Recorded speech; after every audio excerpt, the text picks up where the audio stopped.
Dollar බිලියන 120ක්. ඒ කියන්නේ ලංකාවේ මුළු ණය බර වගේ. දෙගුණයකටත් වඩා වැඩි වටිනාකමක් අපේ මුහුදු පත්ලේ වැළලී තියනවා කිව්වොත්. ඔයාට විශ්වාස කරන්න පුළුවන්ද? මේක නිකන් කතාවක් නෙමෙයි. නිල් රත්තරන් පිළිබඳව කතාවක්. ලෝක බලවතුන් අද රහසේම සටන් කරන ඉන්දියන් සාගරයේ සැඟවුණු අපට අයිති මේ මහා නිදානය මොකද්ද? හම්බන්තොට වෙරළේ ඉඳලා දකුණට වෙන්න මීටර 3000ක් ගැඹුරු මුහුදු පත්ලේ අති විශාල කඳු පන්ති තුනක් තියෙනවා. මේ අතරින් තියෙන විශේෂම කන්ද තමයි ඇෆනාසි නිකිටින් කියන කන්ද.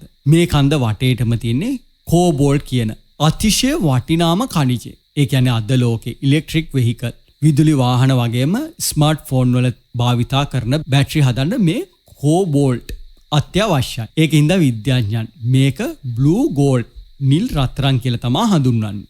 සාමාන්‍ය රටකට හිමි වෙන්නේ තමන්ගේ රටේ ඉඳන් නාවික සැතපුම් 2000ක සුවිශේෂී ආර්ථික කලාපයක් විතරයි. හැබැයි සාගර නීතිය පිළිබඳව සම්මුතිය යටතේ අපේ මහද්වීපික තටකය ඈතට විහිදෙනවා කියලා ඔප්පු කරොත් මේ නිදානය අපට අයිති කරගන්න පුළුවන්. ලංකාව 2009 වර්ෂයේදී මේ ගැන විද්‍යාත්මක වාර්තාවක් එක්සත් ජාතීන්ගේ සංවිධානයට ඉදිරිපත් කළා. අපේ මුහුදු සීමාව නාවික සැතපුම් 800ක් දක්වා දීර්ඝ කරන්න කියලා. හැබැයි මෙතනදී තමයි කතාව වෙනස් වෙන්නේ. 2022 අපේ රටේ පැවති ආර්ථික අර්බුදයත් එක්ක ඉන්දියාව අපට ඩොලර් බිලියන 4ක ණයක් දුන්නා. අපට මේ පැත්තෙන් ණය දින අනිත් පැත්තෙන් එක්සත් ජාතීන්ගේ සංවිධානයේ අපි වෙනුවෙන් විරෝධයක් ඉදිරිපත් කරමින් කිව්වා ලංකාවට මුහුදු සීමාව තවත් දෙන්න බෑ කියලා. එදා ඉඳන් අද දක්වා ඉන්දියාව උත්සාහ කරන්නේ මේ කෝබෝල්ට් නිධිය ගවේෂණය කරන්න. ඉන්ටර්නැෂනල් සී බෙල්ට් ඔතොරිටි එකෙන් අවසර ගන්න. අපේ ගෙදර මිදුලේ තියෙන නිදානය අයිති කරගන්න අසල්වැසියා උත්සාහ කරනවා වගේ වැඩක් තමයි මේක. ඉතින් අපේ රටේ ණය ප්‍රශ්නේ සදහටම විසඳන්න පුළුවන්.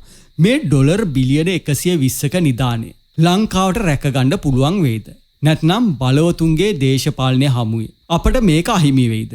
ඉතින් මේ ගැන සවිස්තරාත්මක විස්තරය මීඩියම් YouTube channel එකෙන් අපි කතා කරලා තියෙනවා. ඔයාට පුළුවන් මීඩියම් YouTube channel එකට ඇවිල්ලා මේ විස්තරය අනිවාර්යෙන් ඔයාට බලන්න. මොකද ඒ විස්තරය ඔයා දැනගත යුතුමයි. එහෙනම් ඉතින් මේ වීඩියෝ එක වගේම මීඩියම් එකේ තියෙන වීඩියෝ එක ඔයාගේ social media වල share කරන්න යන්න. මේක බලධාරීන් දැනුවත් විය යුතු කතාවක් හිතවතුනි.